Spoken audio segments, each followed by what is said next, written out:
పరిశుద్ధుడును, ఇంకెవరని ఇతను నిత్య నివాసి అయిన వాడు ఇలాగు సెలవిచ్చుచున్నాడు, నేను మహోన్నతమైన ఎక్కడ ఉంటాడంటేనా పరిశుద్ధ స్థలములలో నివసించు వాడను, అయినను ఏంటంటే అది చూడండి చూడండి ఆ మాట చాలా, అయినను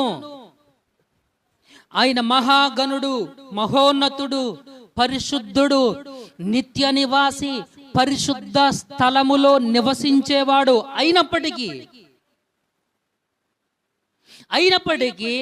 వినయము గలవారి ప్రాణమును ఉజ్జీవింపజేయుటకును, నలిగిన వారి ప్రాణమును ఉజ్జీవింపజేయుటకును, వినయము గలవారి యొద్దను, దేన మనస్సు గలవారి యొద్దను నివసించుచున్నాను.